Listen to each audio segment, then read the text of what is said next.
মক্কায় নবী এলো মায়া মিনার ঘরে হাসিলে হাজার মানিক কাঁদিলে মুক্তা ধরে মক্কায় নবী এলো মায়া আমিনার ঘরে হাসিলে হাজার মানিক কাঁদিলে মুক্তা ধরে দয়ার নবী যার সাহায্য তার কিসের ভাবনা ছেড়ে দে নৌকা মাঝে যাব মদিনা ও মাঝি পাল তুলে দে আর হেলা করিস না ছেড়ে দে নৌকা মাঝে যাব মদিনা রাদিয়াল্লাহু তাআলা আব্দুল মুত্তালিবের কোলে যখন আমার দয়ার নবীকে উঠে দিলেন সঙ্গে সঙ্গে আপনার মুত্তালিব আমার দয়ার নবীকে আপনার কোলের মধ্যে উঠে নিয়ে একবার আলহামদুলিল্লাহ বললেন আর বলে আমি না আজকে মোহাম্মদকে যখন কোলের মধ্যে উঠে নিলাম আজকে আমার সকল ব্যথা বেদনা যেন সব কিছু দূর হয়ে গেল আমি আজকে আমার আখেরি পয়গম্বর মুহাম্মদ রাসূলুল্লাহ সাল্লাল্লাহু তাআলা আলাইহি ওয়াসাল্লাম যখন জগতের মধ্যে চলে এসেছে তখন তুমি আর ভয় পেও না কারণ এই পয়গম্বরই হলো আখেরি পয়গম্বর জানের বাদশা মালিক মুখতার অতএব আমার আকা মুহাম্মদ রাসূলুল্লাহ সাল্লাল্লাহু তাআলা আলাইহি ওয়াসাল্লাম যখন জগতের মধ্যে চলে এসেছে তখন আর কোনো অসুবিধা না আমি না বলতেছি আব্বা গো আজকে আমার সন্তান মক্কা নগরে জগতের মধ্যে এসেছে তবে আব্বা আজকে মক্কা নগরের সন্তানদের তারিফবাসীরা নিয়ে গিয়ে লালন পালন করে দেয় আব্বা গো আমার সন্তান তো ইতিম আমার সন্তানের আব্বা নাই আমার সন্তানকে কি কেউ লালন পালন করে দিবে না আব্দুল মুত্তালিব বলল আমি না সোনারে মা আজকে সন্তান যখন আল্লাহ দিয়েছে নিশ্চয় তাইফবাসীরা আমার পোতাকে লালন পালন করে দিবে যত সন্তানকে তাইফবাসীরা লালন পালন করে দিয়েছে যতটা মূল্য পেয়েছে আমি আব্দুল মুত্তালিব তাইফবাসীরা যদি আমার নবীকে নিয়ে গিয়ে লালন পালন করে দেন আমি আব্দুল মুত্তালিব তার চাইতে দ্বিগুণ আমি তাদেরকে উপহার দিব যদি বলেন সুবহানাল্লাহ তার চাইতে দ্বিগুণ টাকা পয়সা দিব ধন দৌলত দিব অতএব আমার পোতাকে যে কেউ নিয়ে গিয়ে লালন পালন করে দিবে আব্দুল মুত্তালিব রাদিয়াল্লাহু তাআলা আনহু তাইফের মধ্যে খবর পাঠিয়ে দিল তাইফবাসীরা যারা আপনার খবর পেয়ে গেল একে অপরের সবাইকে বলল চলো রে মক্কা নগরে একজন মুহাম্মদ এসেছে যার নাম হলো মুহাম্মদ আব্দুল মুত্তালিবের পোতা আব্দুল্লাহর বেটা অতএব তাকে নিয়ে এসে যদি লালন পালন করে দিই আমাদের জীবনটা ধন্য হয়ে যাবে সকল তাইফবাসীরা যেন আপনার রাত্রিতে যেন আপনার মক্কার দিকে রওনা দিয়ে দিল কারণ সারা রাত্রি ধরে আসতে হবে কারণ অনেকটা পর এবার মক্কা তারিখ থেকে মক্কার দিকে রওনা দিল হযরত এদিকে হালিমা সাদিয়া রাদিয়াল্লাহু তাআলা আনহা যিনি নিজে ছিলেন অসুস্থ তার বাড়িতে কেউ সন্তান দিত না তার খেজুর গাছে খেজুর ধরতো না হালিমা নিজের সন্তানকে দুগ্ধ দিতে পারতো না হালিমা রাদিয়াল্লাহু তাআলা আনহার বাড়িতে আপনার খাবার থাকতো না ওই হালিমা রাত্রিবেলায় যারা আপনার বিছানায় শুয়েছে শোয়ার পরে চোখ দুটো বন্ধ করে যেমনই নিদ্রায় গেছে ঘুম গেছে অমনি যেন শব্দের মাধ্যমে দেখতেছে বড় পিপাসা লেগেছে পানির জন্য মরুভূমি ছোটাছুটি করতেছে কোন জায়গায় যেন পানি পাওয়া যায় না সামনের পিছনে ডানে আর বামে কোন জায়গায় যেন পানি পাওয়া যায় না হঠাৎ করে দেখতেছে যেন একটা পাহাড় থেকে ঝর্ণা নিয়ে পানি পড়তে আসে হালিমা রাদিয়াল্লাহু তাআলা আনহা গুটি গুটি পায়ে যেন আপনার পাহাড়ের দিকে বলে পাহাড়ের কাছে যায় তালুতে করে যেমনই পানি পান করতে যাবে, একজন মুখ ভরা দাড়ি, মাথায় তার পাগড়ি, গায়ে তার জব্বা, ওই হাতে বাড়ি দিয়ে যেন পানিটা ফেলাইয়া দিল। হালিমা বলতেছে, আল্লাহর বান্দা, আজকে আমি হালিমা কি দোষ করেছি, কি এমন ক্ষতি করেছি যে আজকে আপনি আমাকে পানি পান করতে দিলেন না? আল্লাহ বান্দা বলে, শুনবে হালিমা, আজকে যদি পানিটা পান করে নাও, মক্কা নগরে এমন একটা সন্তান এসেছে, ওই সন্তানটিকে তুমি লালন পালন করার জন্য পাবে না, ওই সন্তানটিকে তোমার কোলে পাবে না। হালিমা বলতেছে, শোনো, আমাকে মক্কা নগরের মানুষ এমনিতে সন্তান দেয় না, এই জন্য সন্তান দেয় না যে আমি হালিমা নিজের সন্তানকে সঠিকভাবে খেতে দিতে পারি না। তোমাকে ওই সন্তানটি নিশ্চয় দেবে, তুমি সন্তানটিকে পাবে, আর সন্তানটিকে যদি তুমি পেয়ে যাও, তোমার এই পৃথিবীতে মঙ্গল হবে, পরের পৃথিবীতে মঙ্গল হবে। হালিমা দেরি করো না, জলদি করে মক্কা থেকে, তারিখ থেকে মক্কায় রওনা হয়ে যাও।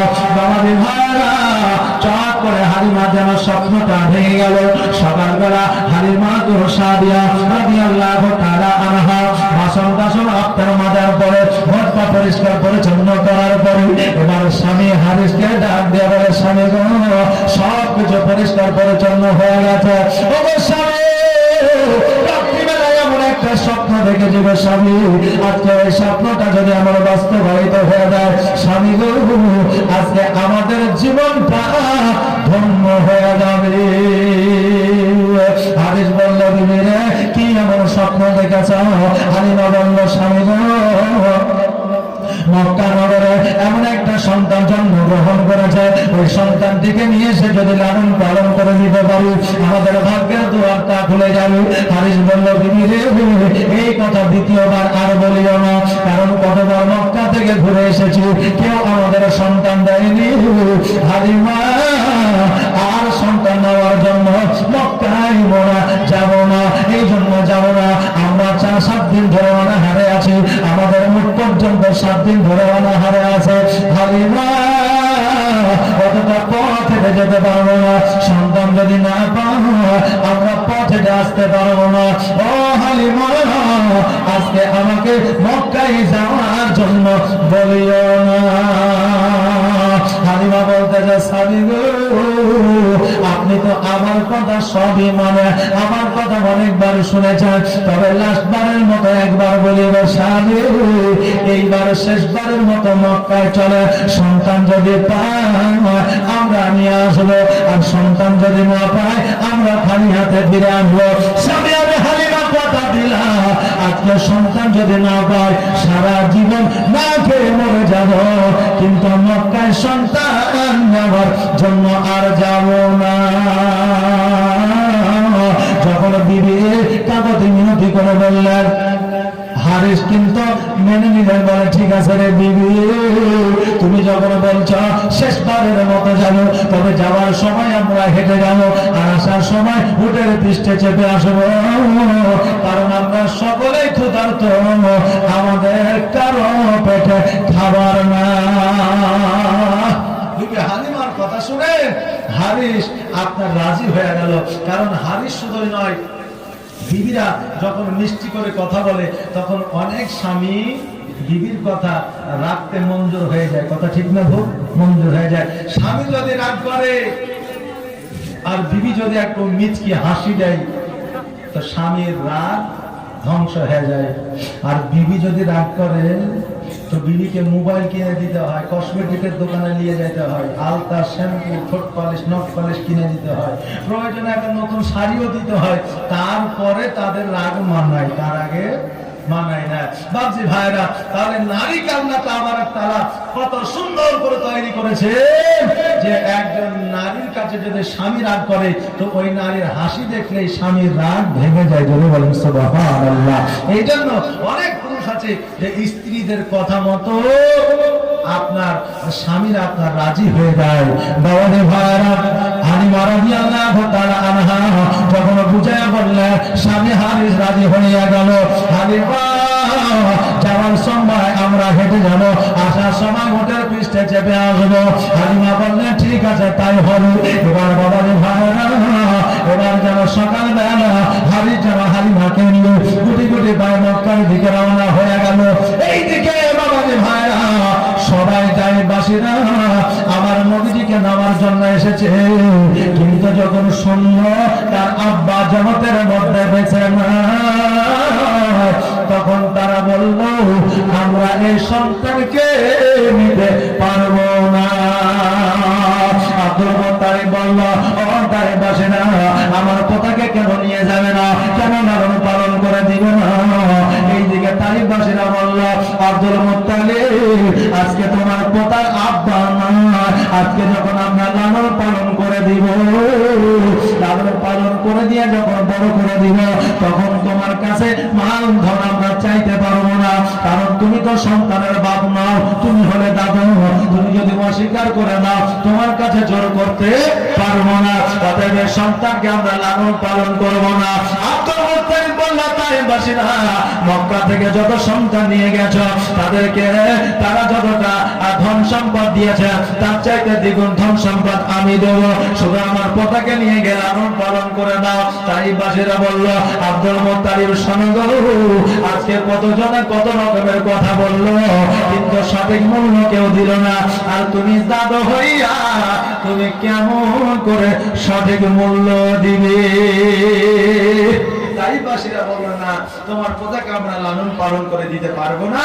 এই জন্য পারবো না যে তুমি যদি পরক্ষণে সঠিকভাবে আমাদের যদি সোনা দানা টাকা পয়সা আমাদেরকে মূল্য যদি না দাও তাহলে আমরা জোর করে নিতে পারবো না, যেহেতু সন্তানের বাপ জগতের মধ্যে নাই। আব্দুল মুত্তালিব বলল তোমরা যদি না নাও জোর করে বলার কিছুই না, ওদের তোমাদের মন চাইলে তোমরা নাও, না মন চাইলে না নাও। তাইফবাসীরা একে অপরের মধ্যে গল্প করতেছে। ও তাইফবাসীরা শোনো, আমরা ওই সন্তানটিকে নিই আর না নিষেধ পরের কথা, তবে আমরা শুনেছি ছেলেটির নাকি নুরানিময় চেহারা, ছেলেটির নাকি উজ্জ্বল চেহারা, অর্থাৎ তার চেহারাটা আমরা দেখব আর আমরা পুনরায় আমরা তাইফে ফিরে যাব, সন্তানটিকে মোরা দেব না। সবাই যখন আমার নবীকে দর্শন করে আর চলে যায়, কেউ আমার নবীকে নেওয়ার জন্য রাজি হয় না, রাজি হয় না। আমি রাদিয়াল্লাহু তাআলা আনহা যেন দুই চোখের পানি ছেড়ে দিয়ে কান্দে আর আল্লাহকে বলে আল্লাহ গো, আমার সন্তানকে কি কেউ নিয়ে যাবে না? আমার সন্তানকে কি কেউ লালন পালন করে দিবে না? আমার সন্তানকে কি তাইফে নিয়ে যাবে না? আমার সন্তান কি দুধ মাতা পাবে না?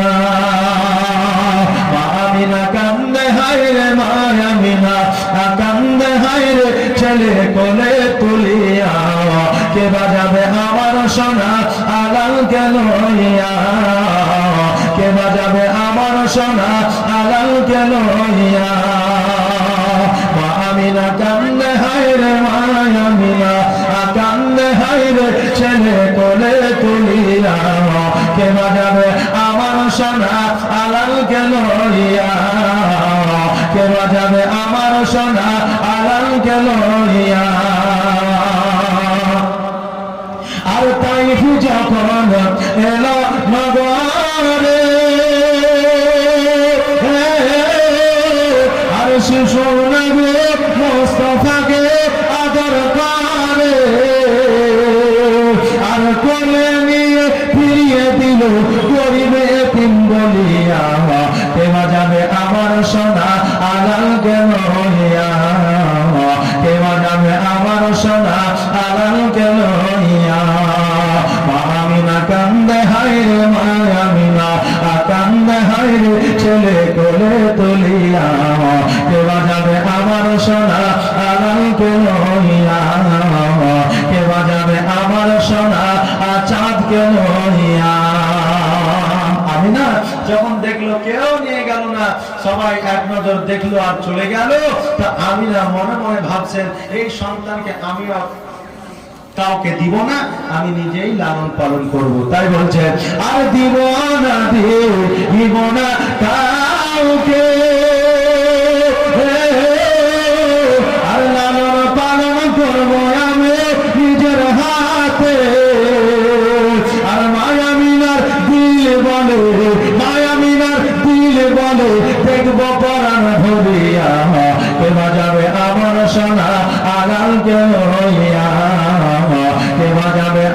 সোনা আলাল কেন হইয়া মা আমিনা কান্দে হাইরে মা আমিনা কান্দে হাইরে ছেলে কোলে তুলিয়া কে বাজাবে আমার সোনা আলাল কেন হইয়া কে বাজাবে আমার সোনা আলাল কেন হইয়া আর থাকতো যদি ছেলে পিতা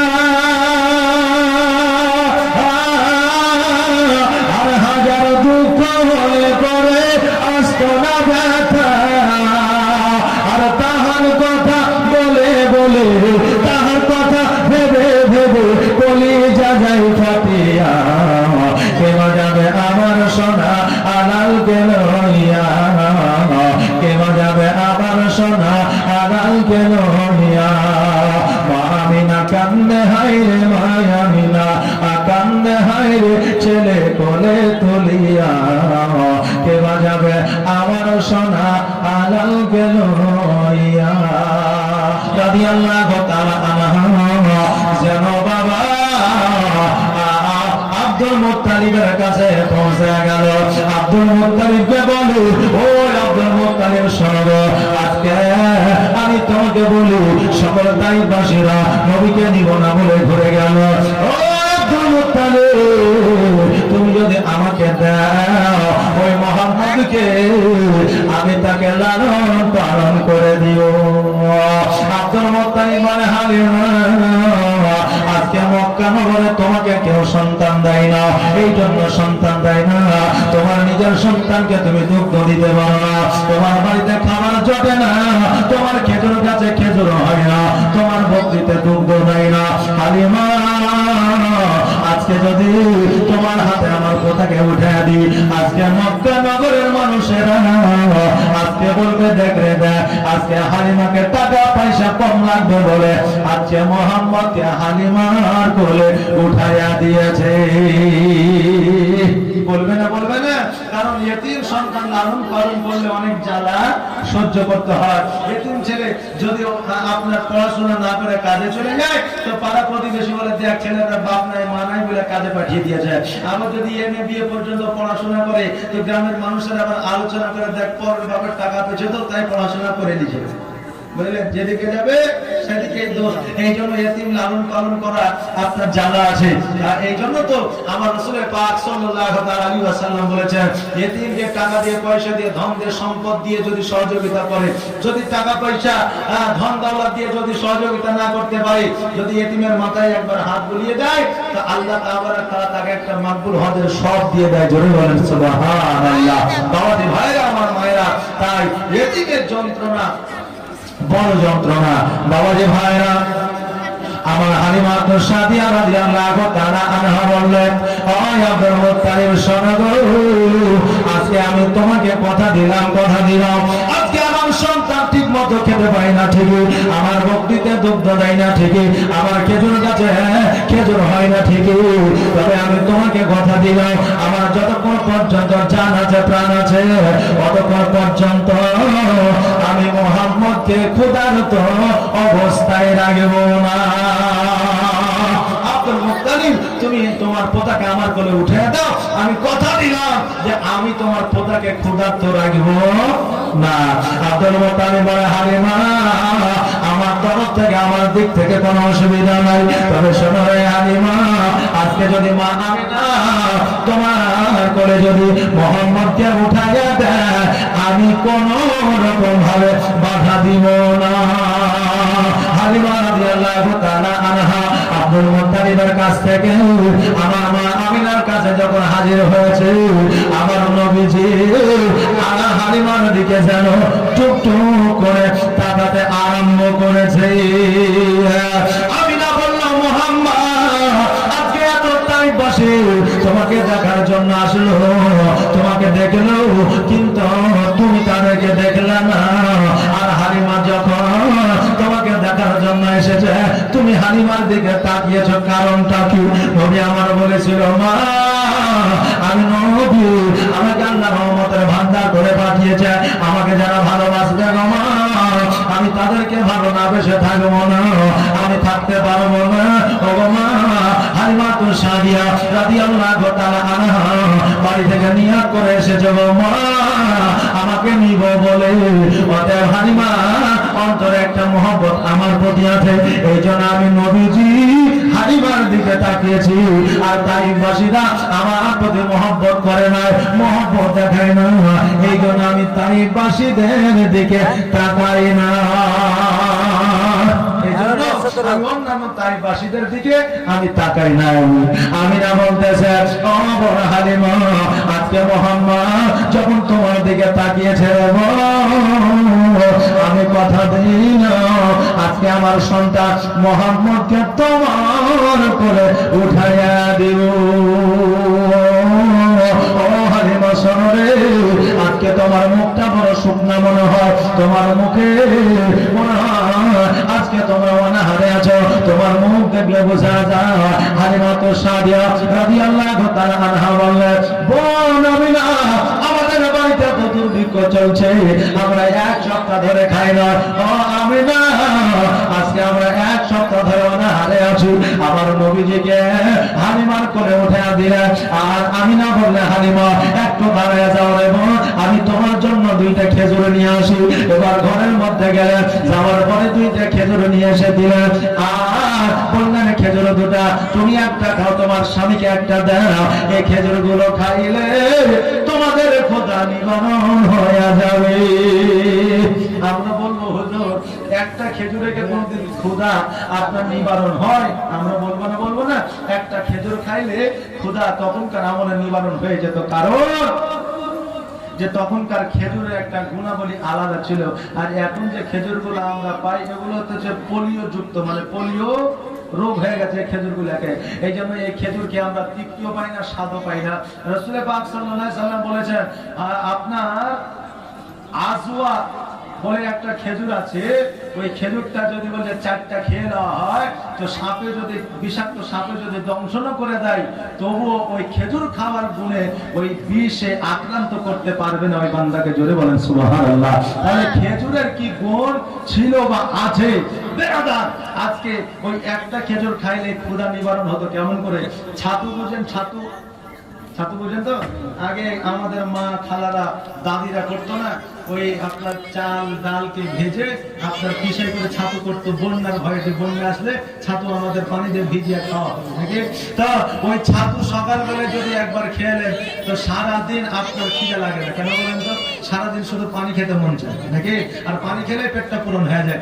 তেমনই তখনকার আমলে একটা খেজুর খেলে সারাদিন পিপাসা লাগতো, আর পানি খেলে পেটটা পূরণ হয়ে যেত। হালিমাকে বললেন হালিমা তুমি আর দেরি করো না রে বোন, আজকে শোনো এই খেজুরটা তুমি খেয়ে নাও আর পানিটা পান করে নাও। হালিমা ওই খেজুরটা না খাইয়া খেজুরটাকে যেন আপনার আঁচলের মধ্যে বাঁধতেছে।